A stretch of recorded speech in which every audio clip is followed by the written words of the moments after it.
The power of your subconscious ಮೈಂಡ್ನ 20ನೇ chapter, also last chapter, how to stay young in spirit forever. ಈ ಚಾಪ್ಟರ್ನ ನೋಡೋಕ್ಕಿಂತ ಮುಂಚೆ ಇದರ ಪ್ರೀವಿಯಸ್ ಚಾಪ್ಟರ್ಸ್ನ ನೋಡಿ ಫಾರ್ ಬೆಟರ್ ಅಂಡರ್ಸ್ಟ್ಯಾಂಡಿಂಗ್. ನಿಮ್ಮ ಸಬ್ಕಾನ್ಷಿಯಸ್ ಮೈಂಡ್ಗೆ ಯಾವಾಗಲೂ ವಯಸ್ಸಾಗಲ್ಲ, ಯಾವಾಗಲೂ ಅದು ಯಂಗ್ ಆಗೇ ಇರುತ್ತೆ. ನಿಮ್ಮ ಕಾಮ್ನೆಸ್, ಕರುಣೆ, ಹ್ಯಾಪಿನೆಸ್, ಪೀಸ್ ಇದು ಯಾವುದಕ್ಕೂ ವಯಸ್ಸಾಗಲ್ಲ, ಯಾವತ್ತಿಗೂ ಯಂಗಾಗೇ ಇರುತ್ತೆ. ತುಂಬ ರಿಸರ್ಚಸ್ ಆ್ಯಂಡ್ ಆರ್ಟಿಕಲ್ಸ್ ಏನು ಹೇಳ್ತಿದೆ ಅಂದರೆ, ನಿಮ್ಮ ಏಜ್ ನಿಮ್ಮ ಮೈಂಡ್ ಆ್ಯಂಡ್ ಬಾಡಿಯ ಕ್ರಿಯೇಟಿವ್ ಪವರ್ನ ಯಾವತ್ತಿಗೂ ಅಫೆಕ್ಟ್ ಮಾಡಲ್ಲ. ನಿಮಗೆ ಚಿಕ್ಕ ವಯಸ್ಸಲ್ಲಿ ಕೆಲವು ಒಳ್ಳೆಯ ಅಭ್ಯಾಸಗಳಿದೆ ಅಂದರೆ, ನಿಮಗೆ ವಯಸ್ಸಾದ ಸಹ ಆ ಅಭ್ಯಾಸಗಳು ಹಾಗೇ ಇರುತ್ತೆ, ಅದಕ್ಕೆ ವಯಸ್ಸಾಗಲ್ಲ ಅಂತ ಹೇಳ್ತಿದೆ. ಇಲ್ಲಿ ತುಂಬ ಜನರಿಗೆ ತಮಗೆ ವಯಸ್ಸಾಗುತ್ತೆ, ನಂತರ ಸತ್ತೋಗ್ತೀವಿ ಅನ್ನೋ ಒಂದು ಭಯ ಇರ್ತಾನೆ ಇರುತ್ತೆ. ವಯಸ್ಸಾದ ನಂತರ ನನ್ನಿಂದ ಯಾರಿಗೂ ಯೂಸ್ ಇಲ್ಲ ಅಂತ ನೆನೆಸ್ಕೊಂಡು ಥಿಂಕ್ ಮಾಡೋದು ತುಂಬ ದೊಡ್ಡ ತಪ್ಪು. ಯಾಕಂದರೆ ಈ ಪ್ರಪಂಚದ ರೂಲೇ ಹುಟ್ಟಬೇಕು, ಬೆಳಿಬೇಕು, ವಯಸ್ಸಾಗುತ್ತೆ, ಯಾರಿಗೂ ಉಪಯೋಗ ಇಲ್ಲದೆ ಇರಬೇಕು, ನಂತರ ಮರಣ. ಹೀಗೆ ಜೀವನದ ಸ್ಟೇಜಸ್ ಇರುತ್ತೆ. ಅದನ್ನು ಅರ್ಥ ಮಾಡಿಕೊಂಡ್ರೆ ಯಾವುದೇ ಒಂದು ಬೇಜಾರು, ಭಯ ಅವಶ್ಯಕತೆ ಇರಲ್ಲ. ಯಾವಾಗಲೂ ನಮ್ಮಿಂದ ಕ್ಯಾಪ್ಟನ್ ಅಮೇರಿಕಾ ಥರ ಯಂಗಾಗಿ ಇರೋಕ್ಕಾಗಲ್ಲ. ಸೊ ಲೈಫ್ನ ಪ್ರತಿಯೊಂದು ಸ್ಟೇಜಸ್ನ ಆಕ್ಸೆಪ್ಟ್ ಮಾಡ್ಕೊಳ್ಬೇಕು. ಒಂದು ವಿಷಯನ ಮೈಂಡಲ್ಲಿ ಇಟ್ಕೊಳ್ಳಿ, ನಿಮ್ಮ ಸಬ್ಕಾನ್ಷಿಯಸ್ ಮೈಂಡ್ಗೆ ಯಾವತ್ತಿಗೂ ವಯಸ್ಸಾಗಲ್ಲ. ನೀವು ನಿಮ್ಮ ಸಬ್ಕಾನ್ಷಿಯಸ್ ಮೈಂಡ್ನ ಕಂಟ್ರೋಲ್ ಮಾಡೋರಾಗಿದ್ದರೆ, ನಿಮ್ಮ ಸಬ್ಕಾನ್ಷಿಯಸ್ ಮೈಂಡ್ನ ಅರ್ಥ ಮಾಡ್ಕೊಳ್ಳೋರಾಗಿದ್ದರೆ ಖಂಡಿತ ನೀವು ಯಂಗಾಗೇ ಇರ್ತೀರ. ಒಂದು ವಿಮೆನ್ ಥಾಮಸ್ ಎಡಿಸನ್ ಹತ್ರ ಮಿಸ್ಟರ್ ಎಡಿಸನ್ ಎಲೆಕ್ಟ್ರಿಸಿಟಿ ಅಂದರೆ ಏನು ಅಂತ ಕೇಳ್ತಾರೆ. ಅದಕ್ಕೆ ಎಡಿಸನ್, ಎಲೆಕ್ಟ್ರಿಸಿಟಿ ಅನ್ನೋದು ಒಂದು ಇನ್ವಿಸಿಬಲ್ ಪವರ್, ಅದನ್ನು ನಮಗೆ ಕಂಪ್ಲೀಟಾಗಿ ಕಾಂಪ್ರಹೆನ್ಸ್ ಮಾಡೋಕ್ಕಾಗಲ್ಲ, ಆದರೆ ಅದರ ಪ್ರಿನ್ಸಿಪಲ್ನ ಕಲ್ತ್ಕೊಂಡ್ರೆ ಅದನ್ನು ಸರಿಯಾಗಿ ಯೂಸ್ ಮಾಡ್ಕೊಳ್ಳೋಕ್ಕಾಗುತ್ತೆ ಅಂತ ಹೇಳ್ತಾರೆ. ಒಬ್ಬ ಸೈಂಟಿಸ್ಟಿಂದ ಎಲೆಕ್ಟ್ರಾನ್ನ ಕಣ್ಣಿಂದ ನೋಡೋಕ್ಕಾಗಲ್ಲ, ಆದರೆ ಎಲೆಕ್ಟ್ರಾನ್ ಅನ್ನೋದು ಒಂದಿದೆ ಅಂತ ಅವರು ನಂಬಲೇಬೇಕು. ಅದೇ ರೀತಿಯೇ ನಮ್ಮ ಲೈಫ್ ಎಲ್ಲಿದೆ, ನಮ್ಮ ಸಬ್ಕಾನ್ಷಿಯಸ್ ಮೈಂಡ್ ಎಲ್ಲಿದೆ ಅಂತ ನಮ್ಮಿಂದ ನೋಡೋಕ್ಕಾಗಲ್ಲ. ಬಟ್ ನಾವು ಉಸಿರಾಡ್ತಾ ಜೀವನವನ್ನು ಬದುಕ್ತಾನೇ ಇದ್ದೀವಿ, ನಾರ್ಮಲಾಗಿ ಕೆಲಸ ಮಾಡ್ತಾನೇ ಇದ್ದೀವಿ. ಸೊ ಲೈಫ್ ಅನ್ನೋದು ಇದೆ, ಸಬ್ಕಾನ್ಷಿಯಸ್ ಮೈಂಡ್ ಅನ್ನೋದು ಇದೆ ಅಂತ ನಾವು ನಂಬಬೇಕು. ತುಂಬ ಜನ ಇನ್ಕ್ಲೂಡಿಂಗ್ ಮೀ ಯಾಕಾದರೂ ನನಗೆ ವಯಸ್ಸಾಗ್ತಿದೆಯೋ, ಚಿಕ್ಕ ಮಕ್ಕಳಾಗೆ ಇರ್ಬೋದಿತ್ತು ಅಂತ ಥಿಂಕ್ ಮಾಡ್ತಾರೆ. ಆದರೆ ನಾವು ಓಲ್ಡ್ ಏಜ್ನ ಖುಷಿಯಾಗಿ ಅಕ್ಸೆಪ್ಟ್ ಮಾಡ್ಕೊಳ್ಬೇಕು. ಬಿಕಾಸ್ ನಮ್ಮ ಜೀವನ ಫುಲ್ಫಿಲ್ ಆಗೋದೇ ಆ ಓಲ್ಡ್ ಏಜಲ್ಲೇ. ಸೊ ಆಥರ್ ಒಂದು ಪಬ್ಲಿಕ್ ಲೆಕ್ಚರಲ್ಲಿ ಒಬ್ಬ ಸರ್ಜನ್ನ ನೋಡ್ತಾರೆ. ಅವರು ಏನು ಹೇಳ್ತಾರೆ ಅಂದರೆ, ನನಗೆ ಇವಾಗ 84 ವರ್ಷ ವಯಸ್ಸಾಗಿದೆ, ನಾನು ಬೆಳಗ್ಗೆ ಸರ್ಜರಿ ಮಾಡ್ತೀನಿ, ಮಧ್ಯಾಹ್ನ ಪೇಷಂಟ್ಸ್ನ ಅಟೆಂಡ್ ಮಾಡ್ತೀನಿ, ಈವ್ನಿಂಗ್ ಮೆಡಿಕಲ್ ಆ್ಯಂಡ್ ಸೈಂಟಿಫಿಕ್ ಜರ್ನಲ್ಸ್ಗೆ ಕೆಲವು ವಿಷಯಗಳನ್ನ ಬರಿತೀನಿ ಅಂತ ಹೇಳ್ತಾರೆ. ಅವರ ಆ್ಯಟಿಟ್ಯೂಡ್ ಮತ್ತು ಆಲೋಚನೆಗಳೇ ಅವ್ರನ್ನ ಇನ್ನೂ ಯಂಗಾಗಿ ಇಕ್ಕಿದೆ. ಅವರು ಆಥರ್ ಹತ್ರ ಏನು ಹೇಳ್ತಾರೆ ಅಂದರೆ, ತನ್ನ ಸ್ಟ್ರಾಂಗ್ ಅಂತ ಒಬ್ಬ ಮನುಷ್ಯ ಯೋಚಿಸ್ತಾ ಇದ್ದಾನೆ ಅಂದರೆ ಅವನು ಕೊನೆವರೆಗೂ ಸ್ಟ್ರಾಂಗ್ ಆಗೇ ಇರ್ತಾನೆ. ಸೊ ಈ ಸರ್ಜನ್ ತುಂಬ ವರ್ಷಗಳಿಂದ ಆ ಫೀಲ್ಡಲ್ಲಿ ಇದ್ದಾರೆ. ಅವರು ಫೈನಲ್ ಕಮೆಂಟಾಗಿ ಏನು ಹೇಳ್ತಾರೆ ಅಂದರೆ, ನಾನು ನಾಳೆನೇ ಸತ್ತೋದ್ರೂ ನನ್ನ ನೆಕ್ಸ್ಟ್ ಜನ್ಮದಲ್ಲಿ ಜನಗಳಿಗೆ ಸರ್ಜರಿ ಮಾಡ್ತೀನಿ, ಆದರೆ ಫಿಸಿಕಲ್ ಸರ್ಜರಿ ಅಲ್ಲ, ಮೆಂಟಲ್ ಆ್ಯಂಡ್ ಸ್ಪಿರಿಚುವಲ್ ಸರ್ಜರಿ ಅಂತ ಹೇಳ್ತಾರೆ. ನಾನು ರಿಟೈರ್ ಆಗಿಬಿಟ್ಟೆ, ನನಗೆ ವಯಸ್ಸಾಗೋಯ್ತು, ಬಿಳಿ ಕೂದಲೆಲ್ಲ ಬಂದುಬಿಡ್ತು, ಅಷ್ಟೇನ ನನ್ನ ಜೀವನ ಮುಗ್ದೋಯ್ತು ಅಂತ ಹೇಳಿ ನಿಮ್ಮ ಕೆಲಸಗಳನ್ನ ಬಿಟ್ಬಿಡಬೇಡಿ. ಒಬ್ಬ ಮನುಷ್ಯನಿಗೆ ಯಾವಾಗ ಬೇಕಾದರೂ ಮರಣ ಅನ್ನೋದು ಬರುತ್ತೆ. ಹುಟ್ಟಿದ ಕೂಡಲೇ ಮರಣ ಹೊಂದುತ್ತಾರೆ, 30 ವರ್ಷದಲ್ಲೂ ಸಾಯ್ತಾರೆ, 80 ವರ್ಷದಲ್ಲೂ ಸಾಯ್ತಾರೆ. ಆದರೆ ಯಾವಾಗ ಇದ್ರೂ ಸಾವು ನಿಶ್ಚಯನೇ. 65 ವರ್ಷದಲ್ಲೇ ಒಬ್ಬ ಮನುಷ್ಯ ತನ್ನ ರಿಟೈರ್ಮೆಂಟ್ನ ಕೇಳಬಾರ್ದು.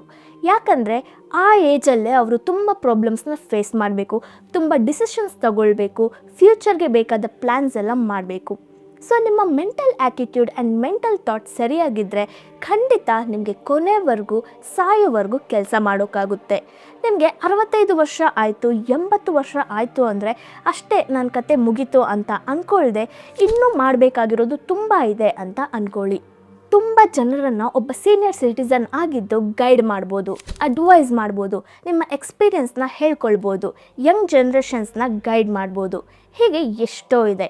ನಮ್ಮ ಸೊಸೈಟಿಯಲ್ಲಿ ವಯಸ್ಸಾಗೋದ್ರೆ ಯಾರು ಗೌರವಿಸ್ತಾರೆ, ಯೂಸ್ಲೆಸ್ ಆಗಿರ್ತೀವಿ ಅಂತ ಒಂದು ಸ್ಟೀರಿಯೋಟೈಪ್ನ ಫ್ರೇಮ್ ಮಾಡಿ ಇಟ್ಟಿರೋದ್ರಿಂದಾನೇ ನಾವು ಹೀಗೆ ನೆಗೆಟಿವ್ ಮೆಂಟಲ್ ಆ್ಯಟಿಟ್ಯೂಡ್ನ ಹೊಂದಿದ್ದೀವಿ. ನೀವು ಬೇಕಾದರೆ ರಿಟೈರ್ ಆಗ್ಬೋದು, ಆದರೆ ನಿಮ್ಮ ಮೈಂಡ್ ಯಾವತ್ತಿಗೂ ರಿಟೈರ್ ಆಗಲ್ಲ. ಸೊ ಯಾವತ್ತಿಗೂ ನಿಮ್ಮ ಐಡಿಯಾಸ್ನ ಕ್ರಿಯೇಟ್ ಮಾಡೋದನ್ನ ನೀವು ಸ್ಟಾಪ್ ಮಾಡಬೇಡಿ. ಹೊಸದಾಗಿ ಏನಾದರೂ ಯೋಚಿಸ್ತಾ ಇರಿ. ಹಾಗೆ ರಿಟೈರ್ ಆದ್ರೂ ಅದು ನಿಮ್ಮನ್ನ ಒಂದು ಚಾಲೆಂಜಿಂಗ್ ಲೈಫ್ ಒಳಗೆ ಕರ್ಕೊಂಡೋಗುತ್ತೆ, ಹೊಸ ದಾರಿಯಲ್ಲಿ ನೀವು ಪಯಣಿಸ್ತೀರಾ. ನಾನೇನು ಮಾಡಲಿ ರಿಟೈರ್ ಆಗಿಬಿಟ್ಟೆ, ಮೆಂಟಲಿ ಆ್ಯಂಡ್ ಫಿಸಿಕಲಿ ನಾನು ವೀಕ್ ಆಗಿಬಿಟ್ಟೆ ಅಂತ ಅಂದ್ಕೊಂಡ್ರೆ ಅದು ತಪ್ಪಾದ ಆಲೋಚನೆ. ನಿಮ್ಮ ಸ್ಕಿನ್ ಶ್ರಿಂಕ್ ಆಗಿ ಏಜ್ ಹೆಚ್ಚಾಗಿ 110 ವಯಸ್ಸಲ್ಲೂ ನಿಮ್ಮ ಬ್ರೈನ್ ಆ್ಯಂಡ್ ಮೈಂಡ್ನ ನೀವು ಯಂಗಾಗಿ ಇಟ್ಕೊಳ್ಳೋಕ್ಕಾಗುತ್ತೆ. ಒಂದು ಚಿಕ್ಕ ಪಾಸಿಟಿವ್ ಥಾಟ್ ಇದ್ದರೆ, ಮೊದಲು ಪ್ರೆಸಿಡೆಂಟ್ ಆಗಿದ್ದ ಹರ್ಬರ್ಟ್ ಹೂವರ್ಗೆ 88 ವರ್ಷ ಆಗಿದ್ದಾಗ ಆಥರ್ ಮರ್ಫಿ ಅವರನ್ನ ಇಂಟರ್ವ್ಯೂ ಮಾಡ್ತಾರೆ. ಆವಾಗ ಅವರು ತುಂಬ ಹೆಲ್ದಿಯಾಗಿ, ಖುಷಿಯಾಗಿ, ಉತ್ಸಾಹದಿಂದ ಇದ್ದಾರೆ. ಅವ್ರ ಜೊತೆ ತುಂಬ ಸೆಕ್ರೆಟ್ರೀಸ್ ಇದ್ದಾರೆ. ತುಂಬ ಪೊಲಿಟಿಕಲ್ ಆ್ಯಂಡ್ ಹಿಸ್ಟಾರಿಕಲ್ ಬುಕ್ಸ್ನ ಬರೆಯೋದ್ರಲ್ಲಿ ಬ್ಯುಸಿಯಾಗಿದ್ದಾರೆ. ಎಲ್ಲರ ಹಾಗೆ ಅವರು ತುಂಬ ಕೇರಿಂಗ್ ಆಗಿ, ಲವಿಂಗ್ ಆ್ಯಂಡ್ ಅಂಡರ್ಸ್ಟ್ಯಾಂಡಿಂಗ್ ಆಗಿ ಇದ್ದಾರೆ. ಅವ್ರಿಗೆ ದೇವರ ಮೇಲೆ ನಂಬಿಕೆ ಜಾಸ್ತಿ. ಅವ್ರಿಗೆ ಎಷ್ಟೋ ಕ್ರಿಟಿಸಿಸಮ್ಸ್ ಬಂತು, ಅದರಿಂದ ಅವರು ಡಿಪ್ರೆಷನ್ಗೆಲ್ಲ ಹೋಗಿದ್ರು. ಆದರೆ ನಂತರ ಅವರ ಸೋಲ್ ಆ್ಯಂಡ್ ಮೈಂಡ್ನ ಕಾಮ್ ಮಾಡಿಕೊಂಡು ರಿಲ್ಯಾಕ್ಸ್ಡಾಗಿ ಥಿಂಕ್ ಮಾಡಿ ಬದುಕೋಕ್ಕೆ ಶುರು ಮಾಡಿದ್ರು. ಆವಾಗಲಿಂದ ಅವರು ಯಂಗ್ ಆದ ಜೀವನವನ್ನೇ ಬದುಕ್ತಿದ್ದಾರೆ. ಆಥರ್ನ ಅಪ್ಪ 65 ವರ್ಷದಲ್ಲೇ ಫ್ರೆಂಚ್ ಕಲ್ತ್ಕೊಂಡ್ರಂತೆ. 70 ವರ್ಷದಲ್ಲಿ ಫ್ರೆಂಚಲ್ಲಿ ಸೂಪರಾಗಿ ಮಾತಾಡಿದ್ರಂತೆ. ಆ ಸಬ್ಜೆಕ್ಟ್ನ ಟೀಚರಾಗೇ ಆಗಿಬಿಟ್ರು. 99 ವರ್ಷದಲ್ಲಿ ಮರಣ ಹೊಂದಿದ್ರು. ಆದರೆ ಅವರ ಮೈಂಡ್ ಯಾವಾಗಲೂ ಕ್ಲಿಯರ್ ಆಗೇ ಇತ್ತು. 99ನೇ ವಯಸ್ಸಲ್ಲೂ ಅವರು 20 ವರ್ಷದ ಹುಡುಗನ ಹಾಗೆ ಥಿಂಕ್ ಮಾಡ್ತಿದ್ರು. ಅವರ ಹ್ಯಾಂಡ್ ರೈಟಿಂಗ್, ರೀಸನಿಂಗ್ ಪವರ್ ಇದೆಲ್ಲ ವಯಸ್ಸಾಗ್ತಾ ಇದ್ದಂತೆ ಅವ್ರಿಗೆ ಇಂಪ್ರೂವ್ ಆಗ್ತಾ ಹೋಯಿತು. ಸೊ ನಮ್ಮ ಮೈಂಡ್ಗೂ ಬ್ರೈನ್ಗೂ ವಯಸ್ಸಾಗಲ್ಲ ಅನ್ನೋದನ್ನು ಯಾವತ್ತಿಗೂ ಮರ್ತೋಗಬೇಡಿ. ತುಂಬ ಸೀನಿಯರ್ ಸಿಟಿಸನ್ಸ್ ವಯಸ್ಸಾದ ಮೇಲೆ ಸಹ ತುಂಬ ಕಲಿತಾ ಇದ್ದಿದ್ದಾರೆ. ಮಾರ್ಕಸ್ ಪಾಶಿಯಸ್ 80ನೇ ವಯಸ್ಸಲ್ಲೇ ಗ್ರೀಕ್ ಕಲ್ತ್ಕೊಂಡ್ರು. ಮೇಡಮ್ ಎನ್ನಸ್ಟೈನ್ ಓಲ್ಡ್ ವಿಮೆನ್ ಆದಮೇಲೆ ಮ್ಯೂಸಿಕಲಿ ಸಕ್ಸಸ್ನ ಅಚೀವ್ ಮಾಡಿದ್ರು. ಮಿಶೆಲ್ ಆ್ಯಂಜೆಲೋ 80ನೇ ವರ್ಷದಲ್ಲೇ ದೊಡ್ಡ ಕ್ಯಾನ್ವಸ್ ಪೇಂಟಿಂಗ್ ಮಾಡಿದ್ರು. ಐಸಾಕ್ ನ್ಯೂಟನ್ ತನ್ನ 85ನೇ ವರ್ಷದವರೆಗೂ ಡಿಸ್ಕವರೀಸಲ್ಲಿ ಇನ್ವಾಲ್ವ್ ಆಗ್ತಾನೇ ಇದ್ದರು. ಸೊ ಹೀಗೆ ಎಷ್ಟು ವಯಸ್ಸಾಗಿದ್ದರೂ ಏನು ಬೇಕಾದರೂ ಕಲ್ತ್ಕೊಳ್ಬೋದು ನಮ್ಮ ಮೈಂಡ್ ಯಂಗಾಗಿದ್ದರೆ. ಯಾರೊಬ್ಬರು 95ನೇ ವಯಸ್ಸಲ್ಲೂ 20 ವರ್ಷದ ಹುಡುಗನ ಹಾಗೆ ಥಿಂಕ್ ಮಾಡ್ತಾರೋ ಅವರೇ ಲೈಫ್ನ ಚೆನ್ನಾಗಿ ಬದುಕ್ತಿದ್ದಾರೆ ಅಂತ ಅರ್ಥ. ರಿಟೈರ್ ಆಗಿಬಿಟ್ರೆ ಏನು ಮಾಡೋದು ಅಂತ ನಿಮಗೇನಾದರೂ ಭಯ ಇದ್ದರೆ ನಾನು ಹೇಳೋ ಟೆಕ್ನಿಕ್ನ ಫಾಲೋ ಮಾಡಿ. ಕಣ್ಣನ್ನು ಮುಚ್ಕೊಂಡು ರಿಲ್ಯಾಕ್ಸ್ ಆಗಿ ಕೂತ್ಕೊಂಡು ನಾನಿನ್ನೂ ಯಂಗಾಗೇ ಇದ್ದೀನಿ, ನನ್ನ ಮೈಂಡ್ ಯಂಗಾಗೆ ಥಿಂಕ್ ಮಾಡ್ತಿದ್ದೆ, ಅವಾಗವಾಗ ನೈಟ್ ಮಲಗೋಕ್ಕೆ ಮುಂಚೆ ಬೆಳಗ್ಗೆ ಬೇಗ ಎದ್ದ ಕೂಡಲೇ ಇದನ್ನು ಹೇಳ್ತಾ ಇರಿ. ನಿಮ್ಮ ಸಬ್ಕಾನ್ಷಿಯಸ್ ಮೈಂಡ್ ನಿಮ್ಮನ್ನ ಸರಿಯಾಗಿ ಗೈಡ್ ಮಾಡುತ್ತೆ. ಸೊ ಈ ಚಾಪ್ಟರಲ್ಲಿ ನಾವು ಏನೆಲ್ಲ ನೋಡಿದ್ವಿ ಅಂದರೆ, ನಂಬರ್ 1, ನಮ್ಮ ಸಬ್ಕಾನ್ಷಿಯಸ್ ಮೈಂಡ್ಗೆ ವಯಸ್ಸಾಗಲ್ಲ. ನಂಬರ್ 2, ನಮ್ಮ ಹ್ಯಾಪಿನೆಸ್, ಪೇಷನ್ಸ್, ಕೈಂಡ್ನೆಸ್, ಲವ್ ಇದು ಯಾವುದಕ್ಕೂ ವಯಸ್ಸಾಗಲ್ಲ. ನಂಬರ್ 3, ತುಂಬ ಜನ 65-80 ವಯಸ್ಸಲ್ಲೇ ತನ್ನ ಜೀವನವನ್ನು ಮುಗ್ದೋಯ್ತು ಅಂತ ಅಂದ್ಕೊಳ್ತಾರೆ. ಆದರೆ ನಿಜ ಏನು ಅಂದರೆ ಆವಾಗಲೇ ಅವರು ಹೊಸ ಲೈಫ್ನ ಬದುಕೋಕ್ಕೆ ಶುರು ಮಾಡ್ತಾರೆ. ನಂಬರ್ 4, ನಿಮ್ಮ ಮೈಂಡ್ನ ನಿಮ್ಮಿಂದ ನೋಡೋಕ್ಕಾಗಲ್ಲ, ನಿಮ್ಮ ಲೈಫ್ನ ನಿಮ್ಮಿಂದ ನೋಡೋಕ್ಕಾಗಲ್ಲ, ಆದರೆ ಅದು ಇರೋದ್ರಿಂದಾನೇ ನೀವು ಈ ಪ್ರಪಂಚದಲ್ಲಿ ಬದುಕ್ತಿದ್ದೀರಾ. ನಂಬರ್ 5, ನೀವು ಯಂಗ್ ಆ್ಯಂಡ್ ಸ್ಟ್ರಾಂಗ್ ಅಂತ ಥಿಂಕ್ ಮಾಡಿದ್ರೆ ಕೊನೆವರೆಗೂ ಯಂಗ್ ಆ್ಯಂಡ್ ಸ್ಟ್ರಾಂಗ್ ಆಗೇ ಇರ್ತೀರಾ. ನಂಬರ್ 6, ಓಲ್ಡ್ ಏಜ್ನ ಬಗ್ಗೆ ಯಾವತ್ತಿಗೂ ಭಯ ಪಡಬೇಡಿ, ಅದನ್ನು ಜಾಲಿಯಾಗಿ ವೆಲ್ಕಮ್ ಮಾಡಿ. ನಂಬರ್ 7, ಡೈಲಿ ನೈಟ್ ಮಲಗೋಕ್ಕೆ ಮುಂಚೆ ನಿಮ್ಮ ಮೈಂಡ್ನ ಯಾವಾಗಲೂ ಯಂಗ್ ಆಗಿ ಇಟ್ಕೊಳ್ಳೋಕ್ಕೆ ಪ್ರೇ ಮಾಡಿ. ಪಾಸಿಟಿವ್ ಥಾಟ್ಸ್ನ ಮಾತ್ರ ಕೊಡಿ. ನಿಮ್ಮ ಸಬ್ಕಾನ್ಷಿಯಸ್ ಮೈಂಡ್ ನಿಮ್ಮನ್ನ ಗೈಡ್ ಮಾಡುತ್ತೆ.